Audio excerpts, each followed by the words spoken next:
संस्कृत भाषा शिक्षण में आप सबका हार्दिक स्वागत है। पूर्व पाठ में हम तृतीया विभक्ति के बारे में जानकारी प्राप्त कर रहे थे। इस पाठ में भी हम तृतीया विभक्ति के बारे में और जानकारी प्राप्त करेंगे। नमो नमः। संस्कृत भाषा शिक्षणे भवतां सर्वेषां स्वागतम्। पूर्वं वयं तृतीया विभक्ति विषये पठितवन्तः। तृतीया विभक्ति विषये तत्र एकवचनानि बहुवचनानि अपि वयं रूपाणि ज्ञातवन्तः। यथा शिक्षकः वाक्यैः अर्थं बोधयति, धीवराः जालैः मत्स्यं गृह्णन्ति। वयं अंगुलिभिः वस्तु गृह्णीमः। एतादृशानि वाक्यानि वयं वक्तुं शक्नुमः किम्? हाँ। आरम्भं कः करोति? हस्तमुपरि करोतु। भवती वदति वा? हाँ। सैनिकाः खड्गैः युद्धं कुर्वन्ति। समीचीनम्। अहं दन्तैः चर्वामि। उत्तमम्। धेनुः पादैः चलति। समीचीनम्। भक्तः पुष्पैः पूजयति। कर्मकरः मार्जनीभिः मार्जयति। अहं दण्डेन दर्शयामि। अत्र दण्डः साधनमस्ति। क्रियायाः साधनत्वेन यदा प्रयोगः भवति तदा तृतीया विभक्ति भवति। यथा अहं छुरिकया फलं कर्तयामि। फलकर्तनस्य साधनं छुरिका, अतः तत्रापि तृतीया। अहं लेखन्या लिखामि। अत्र लेखन क्रियायाः साधनम् अपि लेखनी, अतः तृतीया भवति। वयम् एवं साधन शब्दस्य तृतीया विभक्ति भवति इति ज्ञातवन्तः। अहं देहल्याः आगतवान्। अहं रेलयानेन देहल्याः आगतवान्। मन्त्रिणः विमानेन प्रयाणं कुर्वन्ति। रेलयानं, विमानम् इत्यादि अपि साधनं। तर्हि साधनवाचक शब्दस्य अपि तृतीया विभक्तिः भवति। इदानीं चित्रसहाय्येन वयम् एकम् अभ्यासं कुर्मः। विमानं, जनाः सञ्चरन्ति।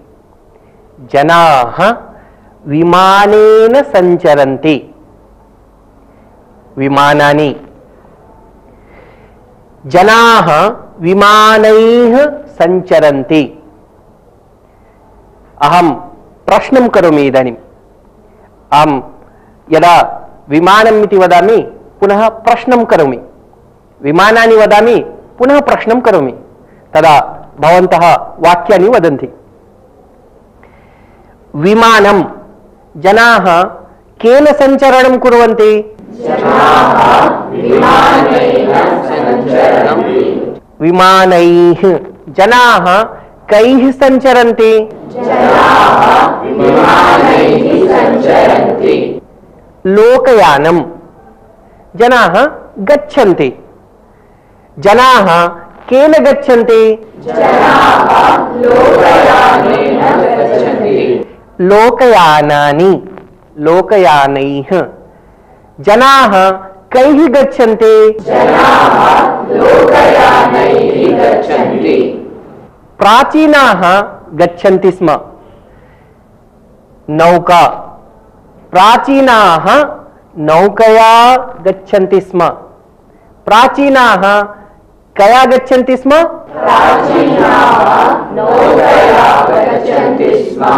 प्राचीनाः काभिः गच्छन्ति स्म?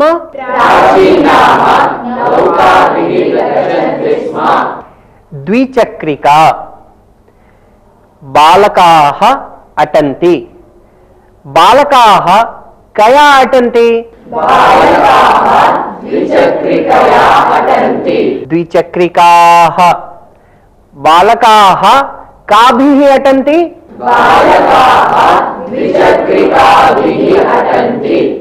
त्रिचक्रिका पर्यटकाः विहरन्ति पर्यटकाः कया विहरन्ति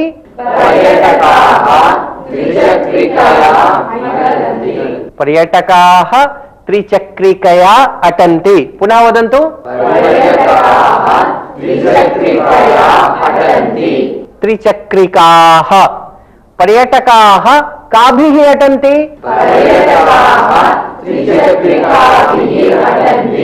वयं जलम् उष्णं कुर्मः वयम् अग्निना जलम् उष्णं कुर्मः मणिः मणिना वयम् अलङ्करणं कुर्मः तन्तुः अहं तन्तुना बन्धनं करोमि अहं शब्दं लिखामि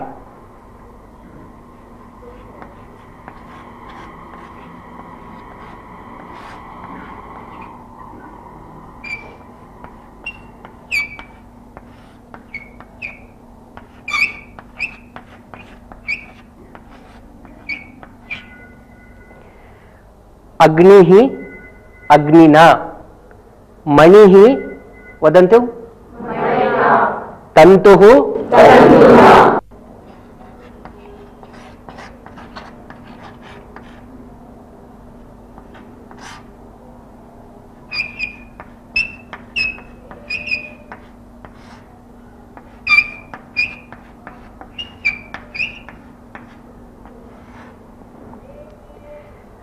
इकारांत पुल्लिंग शब्दे तृतीया विभक्ति रूपम एवं भवति एकवचने अग्निना बहुवचने अग्निभिः अहम एकवचन रूपम वदामि भवन्तः बहुवचन रूपाणि वदन्तु अग्निना अग्निभिः वदन्तु मणिना तन्तुना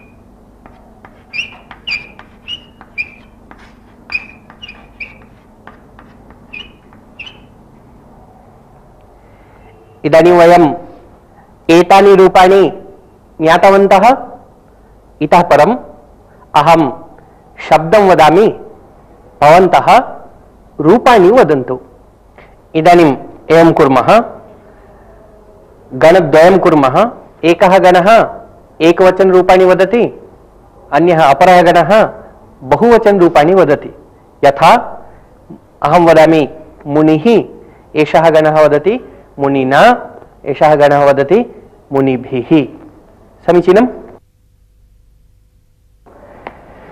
मुनिः मुनिना कपिः सेनापतिः सेनापतिना पटुः पटुना बिन्दुः बिन्दुना धातुः धातुना अब आप जान गए होंगे कि इकारांत पुल्लिंग शब्दों का तृतीय विभक्ति एक वचन रूप कविना हरिणा ऐसे होते हैं और उकारांत पुल्लिंग शब्दों का शंभुना साधुना ऐसे होते हैं सज्जनाः नीत्या व्यवहरन्ति माता प्रीत्या वार्तालापं करोति लेखकः कृत्या प्रसिद्धिं प्राप्नोति अहं शब्दं लिखामि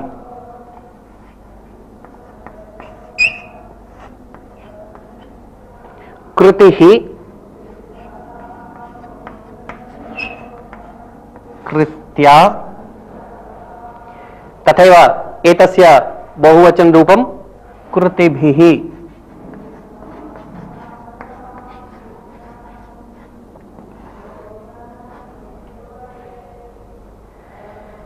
कृतिः कृत्या कृतिभिः इदानीमहं कतिचन शब्दान् वदामि, भवन्तः एकवचनरूपाणि बहुवचनरूपाणि च वदन्तु। नीतिः, स्मृतिः, जातिः, व्यक्तिः, मतिः। एवमेव ऋकारान्त शब्दानामपि रूपं भवति, यथा पिता, पित्रा, पितृभिः।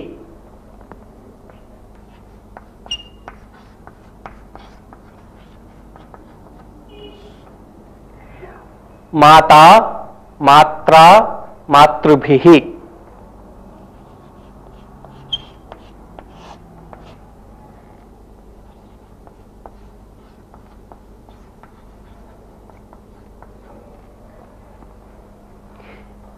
एवं भवति।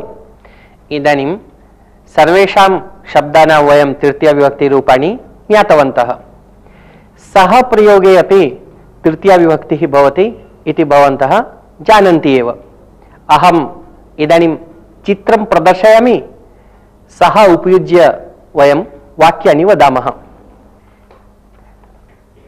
ऋषिः शिष्यैः सह ध्यानं करोति। ऋषिः कैः सह ध्यानं करोति?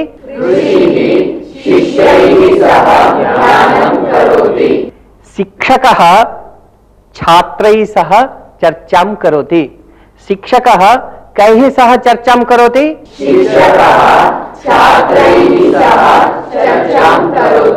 अहं वक्त्रा सह सम्भाषणं करोमि। अहं वक्तृभिः सह सम्भाषणं करोमि। नायिका अभिनेत्रा सह सम्भाषणं करोति। नायिका अभिनेत्रीभिः सह अपि सम्भाषणं करोति। इदानीं सूच्यशब्दानां साहाय्येन वयम् एकम् अभ्यासं कुर्मः।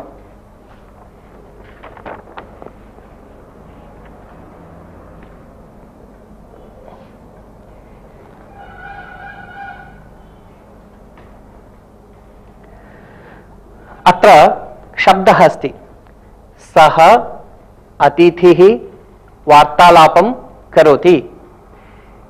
सः अतिथिना सह वार्तालापं करोति। सः अतिथयः सह वार्तालापं करोति। सः अतिथिभिः सह वार्तालापं करोति। इदानीम् अहं शब्दं सूचयामि, भवन्तः वाक्यानि वदन्तु। सः कविः उपविशति। सः कवयः सह उपविशति। सः व्यक्तिः सह चर्चां करोति।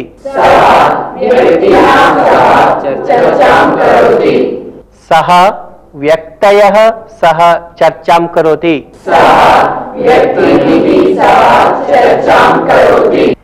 सः गच्छति। गुरुः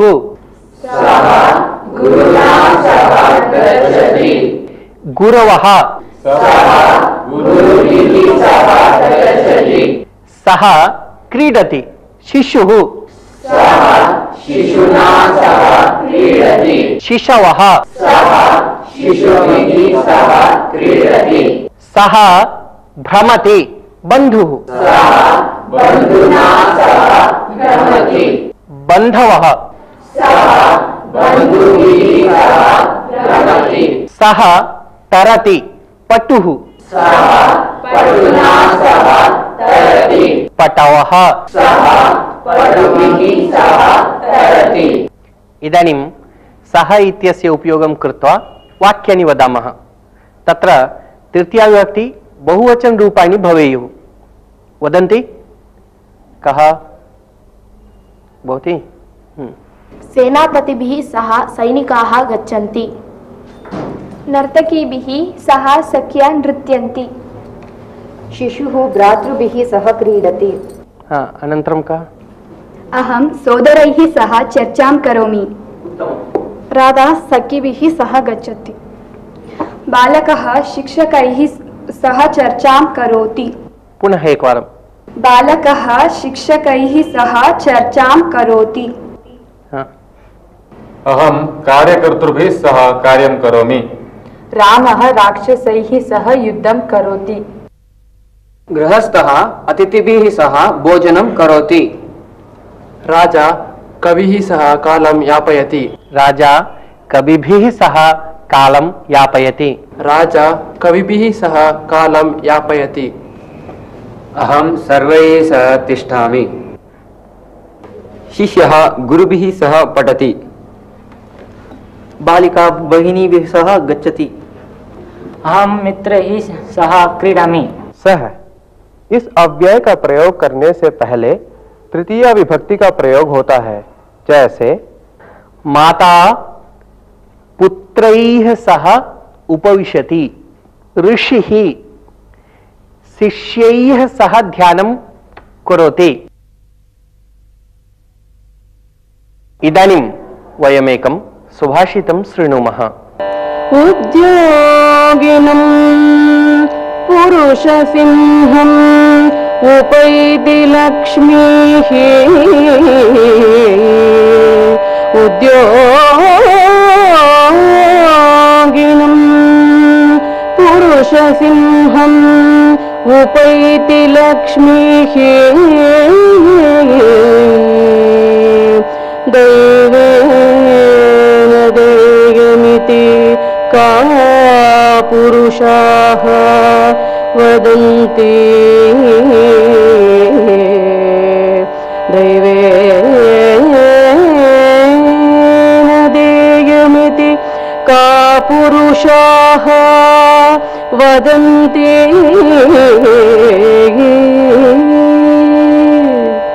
दैवं निहत्य कुरु पौरुषम् आत्मशक्त्या।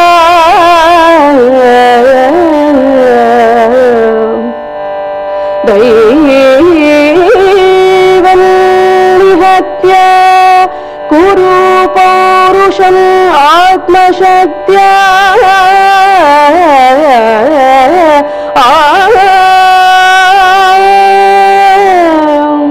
यत्ने कृते यदि न सिद्ध्यति कोऽत्र दोषः।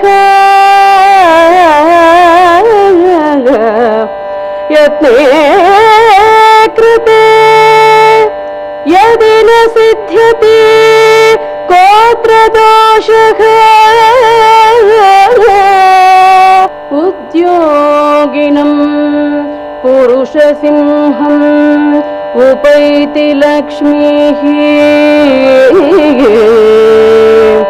दैवेन देयमिति का पुरुषाः वदन्ति।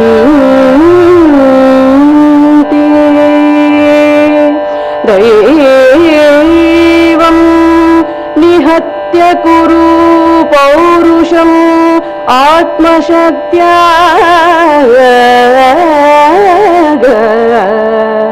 यत्ने कृते यदि न सिद्ध्यति कोऽत्र दोषः।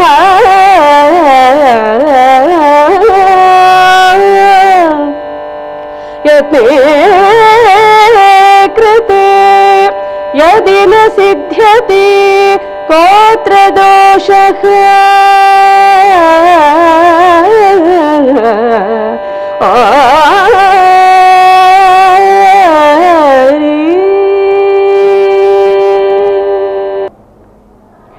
एतस्य सुभाषितस्य अर्थः एवमस्ति यत् यः जनः परिश्रमं करोति सः एव धनधान्यं सम्पदः च प्राप्नोति। तस्य समीपे स्वयं लक्ष्मीः आयाति। सर्वमपि भाग्येन एव प्राप्यते इति तु कापुरुषाः वदन्ति। ये परिश्रमं कर्तुं न इच्छन्ति तादृशानां तद्वचनम्। अतः अस्माभिः पूर्णशक्त्या परिश्रमः करणीयः। यदि परिश्रमे कृते अपि कार्यं न सिद्ध्यति तत्र कः दोषः इति सुभाषितकारस्य वचनम्। अतः अस्माभिः परिश्रमशीलैः भवितव्यम् इति। सुभाषित का अर्थ उद्योगी अर्थात परिश्रमी व्यक्ति के पास संपदा स्वयं आती है, भाग्य ही सब कुछ है, ऐसा कायर पुरुष कहते हैं। भाग्य को छोड़ आत्मशक्ति के द्वारा परिश्रम करो। यदि यत्न करने पर भी कार्य सिद्ध ना हो तो इसमें क्या दोष है? अहम इदानीम एकां कथां कथयामि, सावधानेन शृण्वन्तु। कस्मिंश्चित् ग्रामे एकः वणिक् आसीत्। सः अत्यन्तं कृपणः। सः एकदा पार्श्वस्थं नगरं गतवान्। सः तत्र वाणिज्येन 4,000 रूप्यकाणि सम्पादितवान्। सः स्वग्रामं प्रति आगतवान्। यदा तेन स्वकोशः दृष्टः तदा तत्र तस्य धनस्यूतः एव न आसीत्। सः सम्यक् स्मृतवान् यत् तस्य ग्रामप्राप्तिपर्यन्तं तस्य धनस्यूतः कोशे एव आसीत्। अतः सः एकम् उपायं कृतवान्। सः ग्रामप्रमुखसमीपं गतवान्, वृत्तान्तं निवेदितवान् च। सः ग्रामप्रमुखम् उक्तवान् यत् एतस्य विषये घोषणा कारणीया। ग्रामप्रमुखः तस्य वचनं श्रुत्वा ग्रामे सर्वत्र डिण्डिं घोषं कारितवान् यत् यः धनस्यूतम् अन्विष्य एतस्य स्वामिने ददाति तस्मै 400 रूप्यकाणि पारितोषिकानि दीयन्ते इति। सौभाग्येन एका वृद्धा तं धनस्यूतं प्राप्तवती आसीत्। वृद्धा धनस्यूतं प्राप्य चिन्तितवती, यदि एतस्य धनस्यूतस्य विषये अहम् अन्यं कञ्चित् वदामि तर्हि मया चौर्यं कृतम् इति जनाः चिन्तयिष्यन्ति।